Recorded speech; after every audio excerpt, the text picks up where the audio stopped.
Hello and welcome to all of you my dear students। उम्मीद करता हूँ कि आप सभी लोग अच्छे होंगे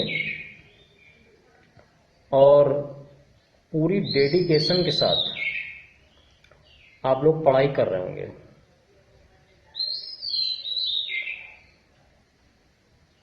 आज हम जिस डेफिनीशन पर, जिस टॉपिक पर चर्चा करने जा रहे हैं उसका नाम है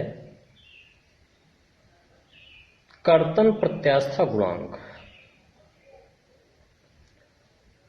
इससे पहले आपने सीखा था किसी माइल्ड स्टील तार में उसके स्ट्रेस, प्रतिबल और विकृति के बीच खींचे गए ग्राफ को आपने अध्ययन किया था। ग्राफ में खूब अच्छे से आपको समझाया गया था और मुझे पूरी उम्मीद है कि वो ग्राफ आपको खूब समझ में आया होगा। नहीं आया तो वीडियो को बनाए रखें, उसे डिलीट ना करें। हाँ, इसके अलावा एक बात और, मैं आपको एक इंफॉर्मेशन भी देना चाहता हूं। इंफॉर्मेशन ये है माय डियर स्टूडेंट्स, मैंने YouTube में अपना एक चैनल बनाया हुआ है। इस चैनल का नाम है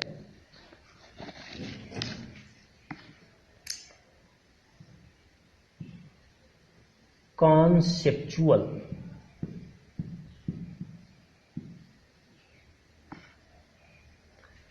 स्टडी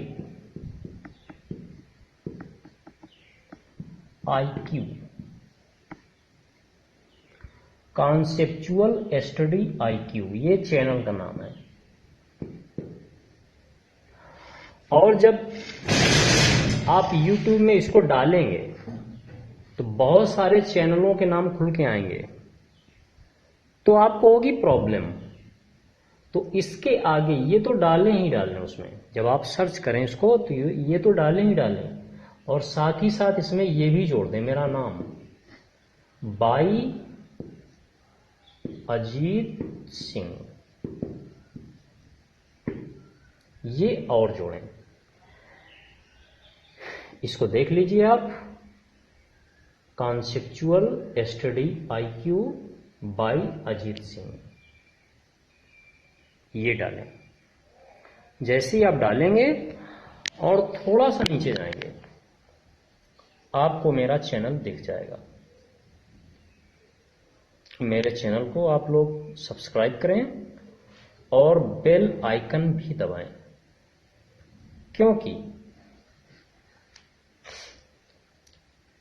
अब मैं अल्टरनेट क्रम में जो वीडियो पढ़ेंगे वो अल्टरनेट क्रम में पढ़ेंगे। मतलब ये कि एक वीडियो मेरा जब दो वीडियो मेरे जब आपकी व्हाट्सएप में आएंगे तो एक वीडियो आपका YouTube में जाएगा। ओके, सो सभी वीडियोस को देखने के लिए आप मेरा चैनल भी सब्सक्राइब करें। प्यारे बच्चों, मुझे उम्मीद है कि आप इसको सब्सक्राइब करेंगे। जब ये खोलेंगे तो कुछ ऐसा दिखेगा, उसमें कुछ ऐसा आएगा, ऐसा आएगा, और ये घेरा बना होगा जिसमें ब्लू कलर होगा, ब्लू कलर होगा, और यहां पर मेरा नाम लिखा होगा, अजीत सिंह नाम लिखा होगा। और इसको जब आप क्लिक करेंगे तो पूरी डिटेल खुल के आ जाएगी, और यहां पर लिखा होगा, जो आप जानते ही हैं, यहां पर सब्सक्राइब लिखा होगा और बेल आइकन भी बना होगा। आप सब्सक्राइब करिए चैनल को और बेल आइकन भी दबाइए, जिससे कि अदर अपडेट भी, जो बच्चे छूट गए हैं, जिन्होंने लेट मोबाइल खरीदा हुआ है, वो मेरे सभी वीडियोज इस मेरे चैनल पे जाकर देख सकते हैं। चैनल को सब्सक्राइब करें और बेल आइकन भी दबाएं, जिससे कि आपको पूरी अपडेट उसमें मिल जा सके। ओके, उम्मीद करता हूं माय डियर स्टूडेंट्स आप ऐसा करेंगे। और जो मैंने बात कही कि आपको मेरा एक वीडियो व्हाट्सएप में, तो एक वीडियो मेरा यूट्यूब में आपको मिलेगा, तो उसके लिए आप चैनल सब्सक्राइब कर लीजिएगा, आपको वीडियो मिल जाएगा। ओके, अब मैं आगे बढ़ता हूं।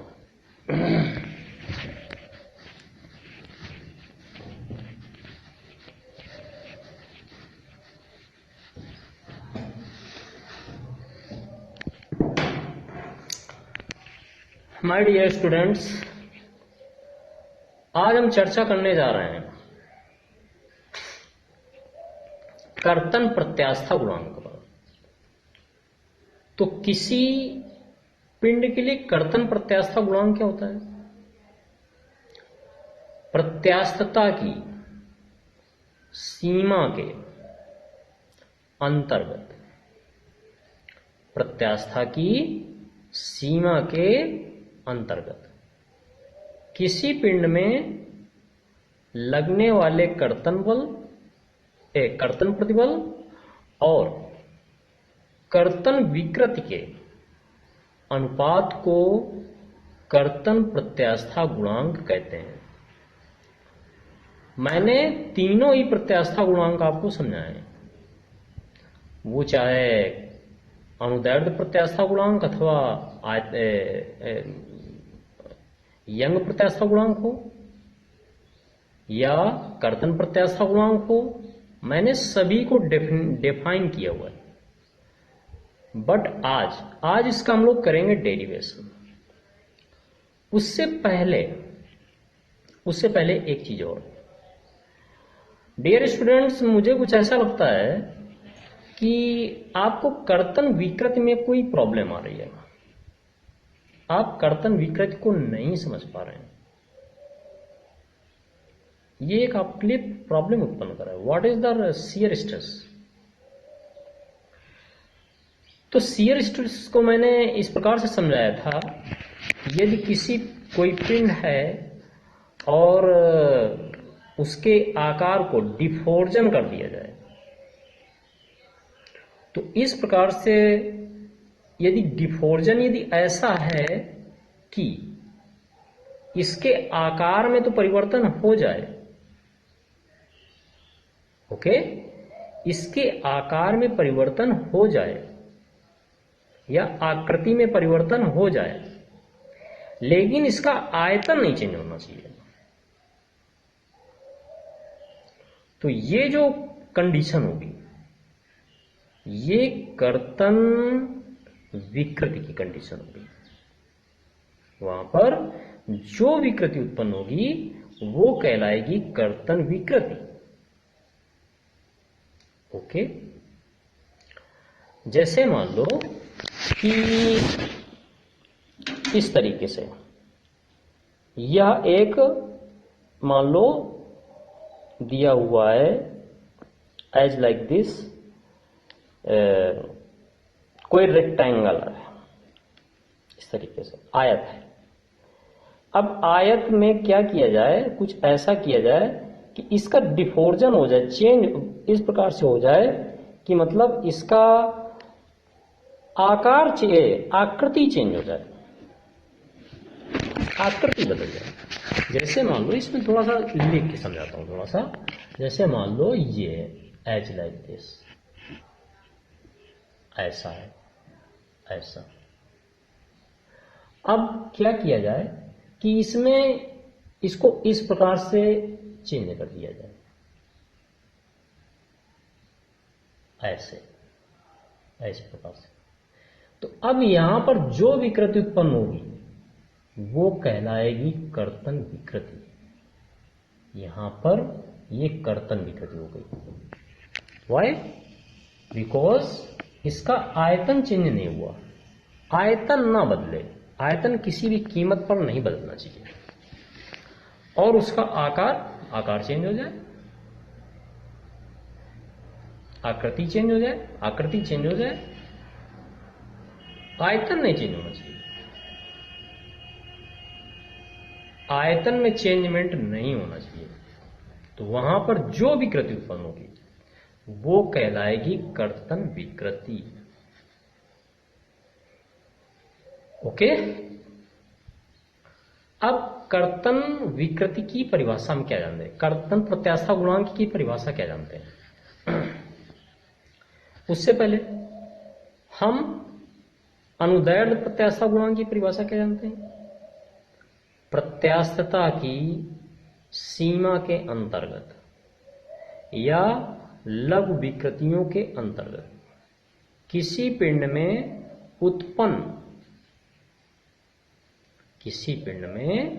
उत्पन्न अनुदैर्ध्य प्रतिबल और अनुदैर्ध्य विकृति के अनुपात को यंग प्रत्यास्था गुणांक कहते हैं। यंग प्रत्यास्था गुणांक कहते हैं। ऐसे ही कोई भी, हमने तीनों को परिभाषित किया था कि प्रत्यास्था के अंतर्गत या प्रत्यास्था की सीमा के अंतर्गत या लघु विकृतियों के अंतर्गत किसी पिंड में आरोपित कर्तन प्रतिबल और कर्तन विकृति के अनुपात को कर्तन प्रत्यास्था गुणांक कहते हैं। जब आयतनात्मक प्रत्यास्था गुणांक की बात आई तो उसमें भी ऐसे ही लगाएंगे डेफिनेशन। अब देखिए, मैं इसका करता हूं derivation. How will derivative it. हम क्या करते हैं ना, हम लोग लेते हैं एक ब्लॉक लेते हैं। Suppose that this is the block.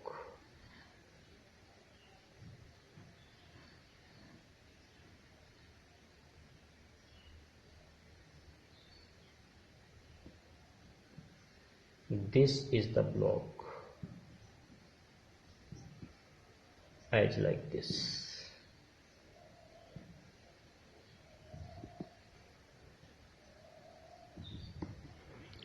इसका नामकरण करता हूं A, B, C, D, E, F, G, H ऐसे like this। अब क्या है ना, इसका ये निचला सिरा, निचला पृष्ठ, ये वाला जो ये नीचे वाला दिख रहा है, इसको मैं कर देता हूं fix. It is fix now. इसको हम लोग फिक्स कर देते हैं किसी पृष्ठ से, ये फिक्स कर दिया गया। फिक्स का मतलब ये दृढ़ता पूर्वक होल्ड है इससे, पृष्ठ से ये इधर उधर नहीं हो सकता। ऊपर वाला इधर उधर हो सकता है, लेकिन ये वाला है जो नीचे वाला पृष्ठ है, ये इधर उधर नहीं हो सकता है। नाउ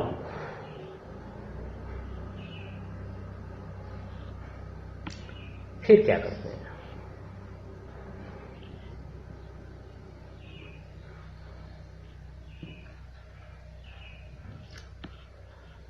अब हम यहां पर एक फोर्स लगाते हैं,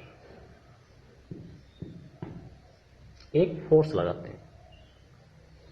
फोर्स लगाने से होता क्या है,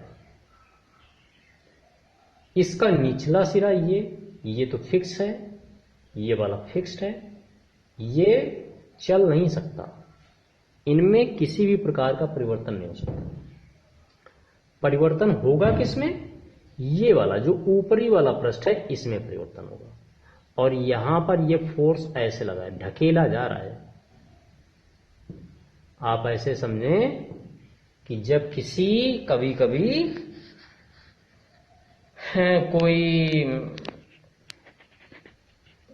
मारुति कार स्टार्ट नहीं होती है या कोई वैन है वो स्टार्ट नहीं होती है, तो आप क्या करते हैं, उसको धक्का देते हैं, ऊपर फोर्स लगाते हैं ना, टॉप पे नहीं लगाते बट लगाते हैं, ऊपर की ओर फोर्स लगाते हैं। अब मान लो कि निचले पहिए फिक्स्ड हो जाएं, अब फोर्स लगाएं तो क्या होगा, जो ऊपर वाला सिरा है वही तो थोड़ा आगे पीछे हो सकता है, और उसमें कहाँ होगा, नीचे कहाँ होगा। तो वही कंडीशन है। तो यहां पर इस प्रकार की कंडीशन है। अब मैं क्या करता हूं, जब इसमें फोर्स लगाया गया देन व्हाट विल हैपन, ये तो फिक्स्ड हो गया, लेकिन ये वाला सिरा ये बढ़ के यहां पर आ गया, यहां पर ये वाला बिंदु यहां पर आ गया, ऐसे लाइक दिस, ये वाला बिंदु ये यहां पर ऐसे आ गया, ये वाला बिंदु ये यहां पर ऐसे आ गया, ऐसे लाइक दिस, और इसकी कंडीशन, इसकी स्थिति ऐसी हो गई, ऐसी ऐसी। इसको यहां से मिला दो, इसको यहां से मिला दो, इसको यहां से ऐसे मिला दो, इसको यहां से मिला दो, ऐसे मिला दो, मिला दिया, दिख रहा होगा। ओके, नाउ दिस, ये जो डिस्प्लेसमेंट है, ये सभी डिस्प्लेसमेंट बराबर होंगे ना, ये बराबर ये बराबर ये, मतलब ये बराबर ये सभी बराबर हैं बस ऐसे। और ये माने लेता हूं कि ये डेल्टा एक्स है, डेल्टा एक्स है, और इसकी लंबाई कितनी थी, एल थी, लंबाई एल थी। अब थोड़ा सा मैं और कुछ ऐसा करता हूं, ये एज लाइक ए ट्रायंगल बन रहा है, तो ये जो एंगल मैं माने ले रहा हूं कि ये थीटा है, this is also theta. Okay,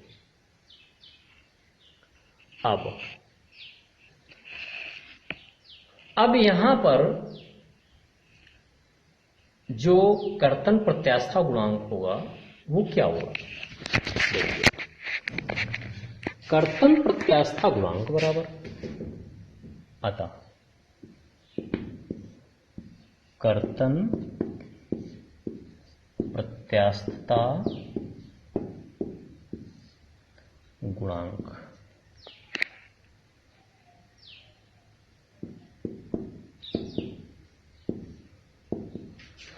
क्या, कर्तन प्रतिबल बटे कर्तन विकृति, ये। अब कर्तन प्रतिबल क्या है, हम माने लेते हैं कि इसका जो एरिया है, जो एरिया सब्जेक्टेड एरिया है, दैट इज ए,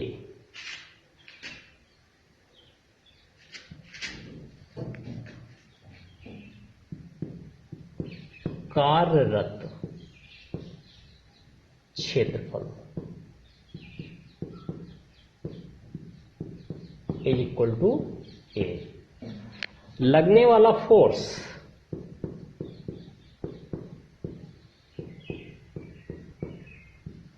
बल, हाउ मच, एफ, अतः कर्तन प्रतिबल कितना होगा,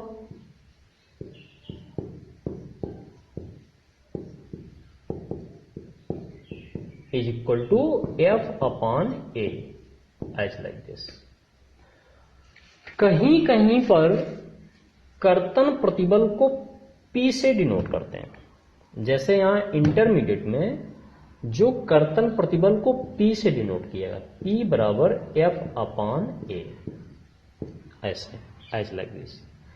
बट डियर स्टूडेंट, कहीं कहीं पर कर्तन प्रतिबल के जो रिप्रेजेंटेशन हैं वो अलग है, जैसे स्मॉल एफ एस से डिनोट करते हैं, ये small F S, small F S माने ये एस माने shear, shear SHEAR, shear, shear force या शियर स्ट्रेस। यहां पर एस है तो इसका मतलब ये हुआ कि शियर स्ट्रेस है। एफ है तो फोर्स नहीं है, इसका रिप्रेजेंटेशन किया गया है कि ये इसके द्वारा रिप्रेजेंट किया जाएगा। इस प्रकार से कंफ्यूज होने की जरूरत नहीं है। ये वाला कैपिटल एफ माना गया और ये जो एफ एस है, स्मॉल एफ एस, इसको इससे डिनोट करते हैं। कहीं कहीं पर इससे डिनोट करते हैं, इससे डिनोट करते हैं, इस प्रकार से डिनोट करते हैं। तो आपको कंफ्यूज होने की जरूरत नहीं है। कंफ्यूजन मत रखिए, यहां पर मिसअंडरस्टैंडिंग नहीं होनी चाहिए। क्यों? फिर आप सोचेंगे कहीं पर सर ये यूज कर रहे हैं, कहीं पे ये यूज कर रहे हैं, क्या है ये सब, दिमाग खराब हो जाएगा। कौन कौन से हम याद रखेंगे? आपको मैं यही याद करने की सलाह देता हूं। ये P इज इक्वल टू या PS कर लें, यहां पर shear stress PS is equal to यहां पर FS कर लें, FS upon A। Shear force, ये शियर स्ट्रेस। ओके, नाउ देखिए यहां पर विकृति कितनी होगी? विकृति क्या होगी? स्ट्रेन, कर्तन विकृति।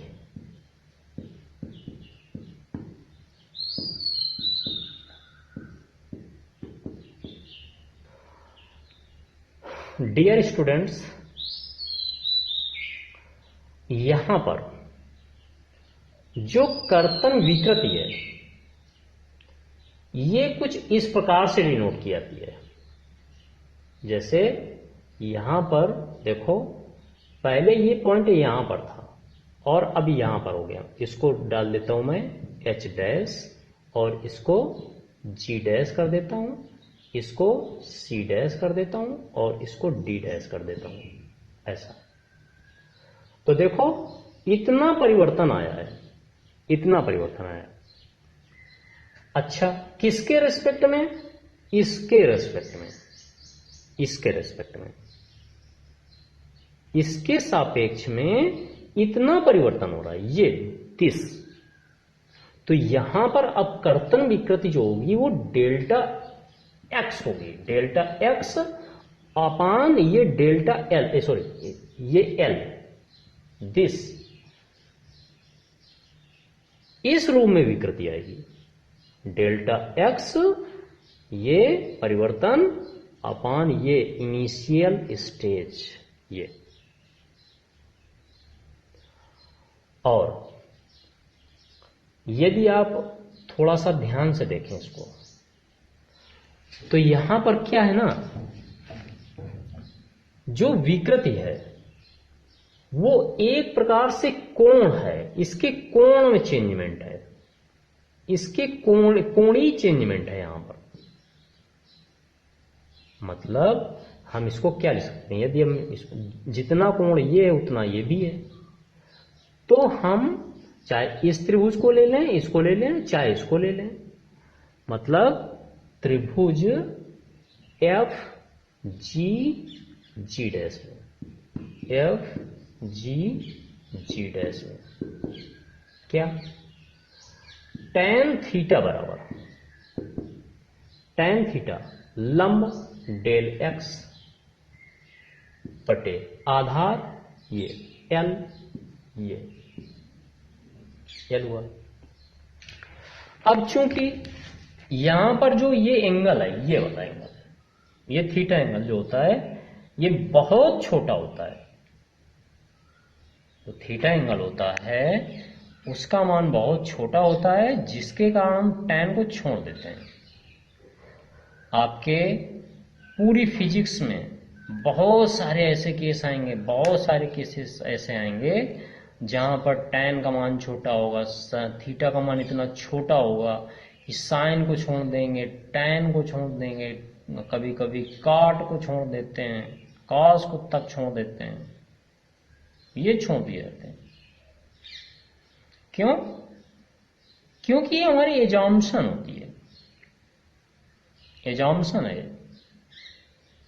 हमें उस डेरिवेशन को फिजिक्स की परिभाषा में उसको खरा उतारना है, इसलिए हमें ऐसा करना पड़ता है। तो यहां पर हम क्या करते हैं, यहां पर थीटा का मान बहुत छोटा है, इसका मतलब ये है, थीटा का मान छोटा होने का मतलब ये है कि जब ये सिरा फिक्स्ड है ना, और यहां से जब फोर्स लगाते हैं ना, तो क्या इसमें जो चेंजमेंट आता है, ये जो डेल्टा एक्स जो चेंजमेंट आता है, ये बहुत छोटा है, इसलिए थीटा का मान भी छोटा होगा, इसीलिए यहां पर हम tan को छोड़ देते हैं। और उस स्थिति में क्या होगा, जब tan को छोड़ देंगे तो यहां पर थीटा बराबर आएगा क्या, डेल्टा एक्स अपॉन एल, ऐसा आएगा, डेल्टा एक्स अपॉन एल आएगा। Okay, so my dear students, अब यहां पर सब चीजें आपको दी हुई हैं, क्या, जैसे ये कर्तन प्रतिबल दिस, शियर स्ट्रेस दिस, इसको थीटा एस भी कह सकते हैं आप, थीटा एस से भी डिनोट कर सकते हैं, ऐसा। अब यहां पर आपको ये मिल चुका है, कर्तन प्रतिबल मिल चुका है, कर्तन विकृति आप देख चुके हैं, इन दोनों के मानों को उठा करके हम यहां पर रख देंगे, ये इसमें रख देंगे, या इसको ऐसा कर लीजिए, इसको चाहे दूसरा बना लो, इसको चाहे तीसरा बना लो। ओके, इसको हमने दूसरा बना दिया और इसको तीसरा बना दिया। ओके, अब इन सभी के मान हम उठाकर यहां पर रखेंगे, यहां पर जो हमारा फंडामेंटल सूत्र है, तो क्या होगा, कर्तन प्रत्यास्था गुणांक G बराबर कर्तन प्रतिबल का मान क्या, P और अपान थीटा, ऐसा ऐसा। तो और यदि हम आगे करें तो G बराबर क्या हो जाएगा, कर्तन प्रतिबल PS अपान, और थीटा का मान कितना है, delta X upon L, as like this, इस प्रकार से। तो G बराबर क्या हो जाएगा, P S L upon delta X, ऐसा हो जाएगा, ऐसा हो जाएगा, इस प्रकार से। Okay, so my dear students, यहां पर आपको कुछ उम्मीद करता हूं कि जानने को मिला होगा। तो ये है अब वीडियो का एंड, और okay, thanks for watching and God bless you.